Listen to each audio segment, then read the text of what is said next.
One of the things I like doing with you is cooking in unusual and versatile situations. Today you have us outside, and we're going to be cooking what today? A vegan campfire chili. Now, vegan, what have you taken out and put in place? I've taken out the meat, and I've put in, so chili has beans, which is great, it's a protein alternative, but Sure. I've added lentils as well, green lentils and quinoa.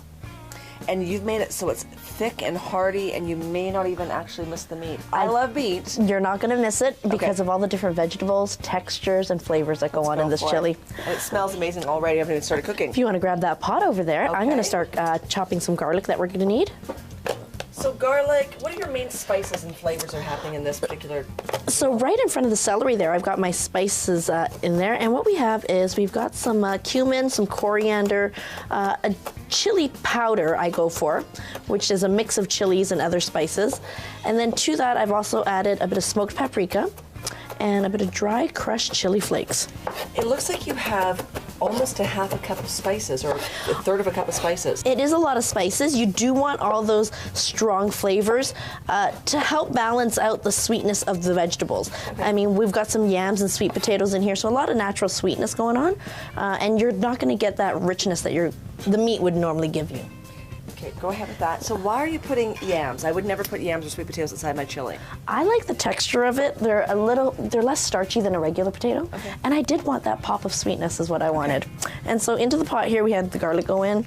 If you want to turn that on for me, sure. We are going to go with about a half a cup of the flax oil. Which seems like a lot to me. It is quite a bit. What we're doing is we're going to sweat the onions and toast the spices in that. Oh, how do you want this up? Let's crank it up to maximum. Crank it to maximum. And so we've got our onions here as well, which we've cut up already. Pop those in. And so yeah, right here, if you want to give that spice blend a sniff. I can smell it. Last time I did that, I did actually full nasal inhale, and it didn't go very well. That must not have been very pleasant. Now, so I'm very careful now when I do that. And so yeah, with this, we're just going to add that in. And then right at the bottom here, I do have some dry crushed chili flakes in there. Now, are we going to experience a lot of heat out of this recipe?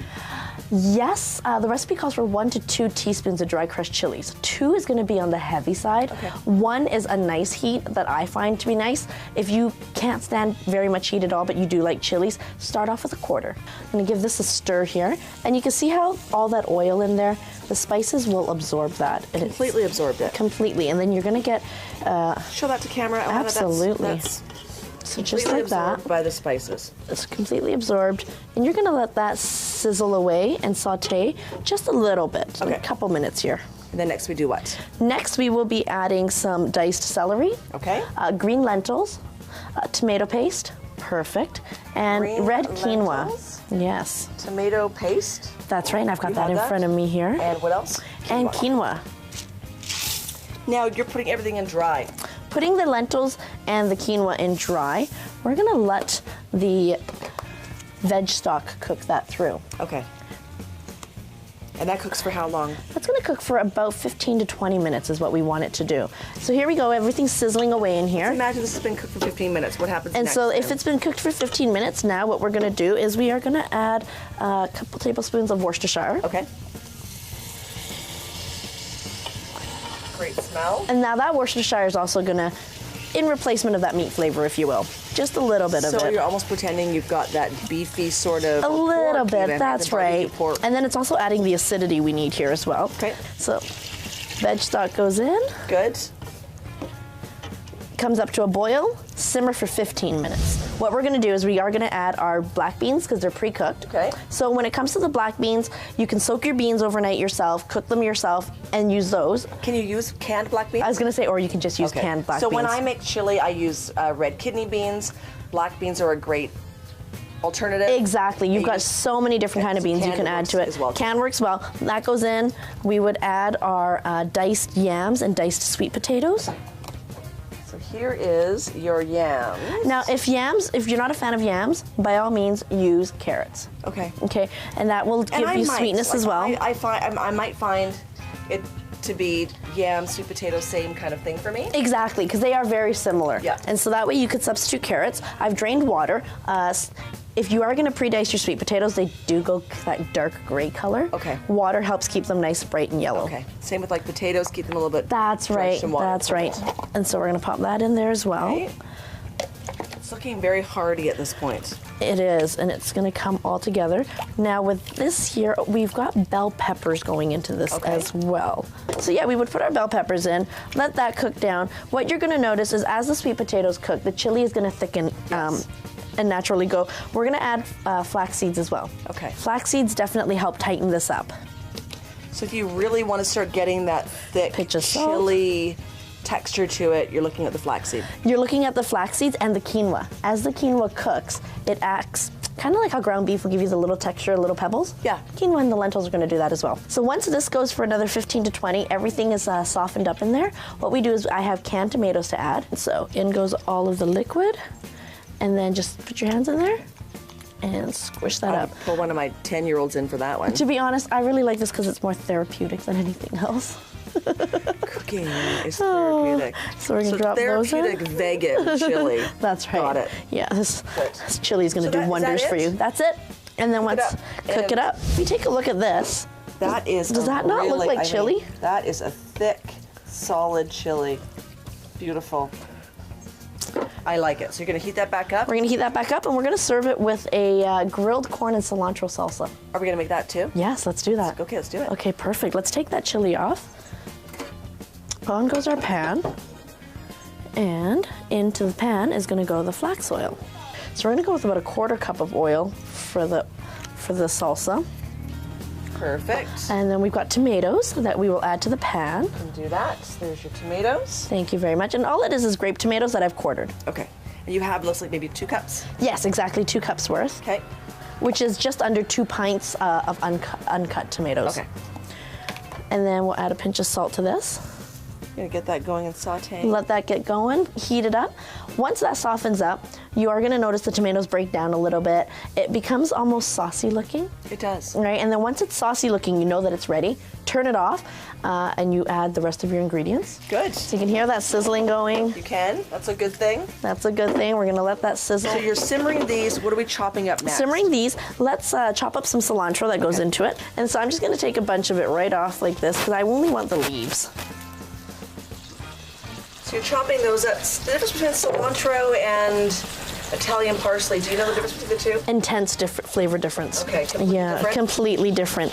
The cilantro, the leaf itself is a lot more delicate, so you're gonna notice texturally that it's a lot softer than parsley. Yep. The color is a little less dark green, but if anything, the flavor is completely different. Okay. I find that when it comes to cilantro, you either love it or you hate it.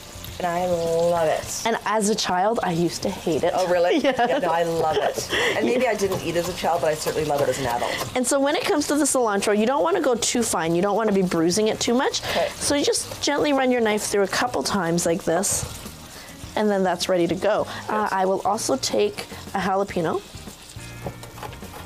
So you're doing the jalapenos? Yes, chopping the jalapenos. Okay. Nice small dice. Then, now that you see how those tomatoes are starting to bubble and the juice is coming out of them? Yes. That's perfect. What we want to do is, if you want your salsa tighter, keep letting it boil. Okay. If you want it saucier, leave it now and turn it off. From here, what we're going to do is we're going to add the rest of the ingredients, and then it's ready. Here's what we want to do is these fine chopped red onions, they go right in. And what it is we're not necessarily cooking them, we're just letting the heat of this carry us through. Okay. So I'm going to take a spoon here so I don't splash you. And just mix that in. Very kind of you. You know, I try sometimes. You're considerate when you want to be. Thank you. Well, we thought about white and chili and salsa. Right? Wrong. Nice kernels of fresh corn that were just grilled on the barbecue until you get this charring. Grill your corn, stand it up, take your knife, and just run it right down. Run it down. It is That's right. that simple. There we go. So we've got that mixed in. We've got our jalapenos. Yeah, if it was loose a minute ago, it's not anymore. That's right. Everything is, all the other ingredients will definitely soak up some of that juice. Okay.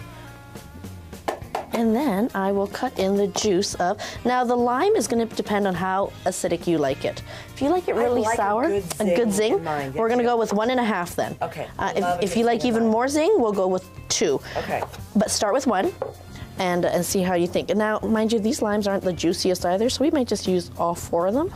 So you got 2 limes in there. 2 limes in there. You're not worrying about heating anymore. Not anymore. That's right. And the reason why is the corn is already cooked. You do want that freshness from that red onion. I mean, red onion's not that strong of an onion anyways. It is a sweeter onion. And then you want the freshness of the jalapenos, the lime juice, and the cilantro. Well, why don't you pull that over here? I'll bring your beautiful chili over here. There we go. And let's plate it up. It's deceitful how thick that is. Isn't it? Like you really, just looking at it, you would not think that it was a vegan chili. I'll let you know. And I'll tell you the truth. And so, depending on how much of this corn salsa you like, Yep. you just add a little spoonful on top. A couple of your tostado, Oh, yes. Blue corn chips. They're organic blue corn chips on here for you. and look at that. It does not get any better than that. And it's going to be satisfying in terms of stick to your ribs chili. You know, it's Stick to your ribs. There you go. You're talking all cowboy talk now. Okay, here we go. Thanks, Alana Peckham. You're welcome. Enjoy.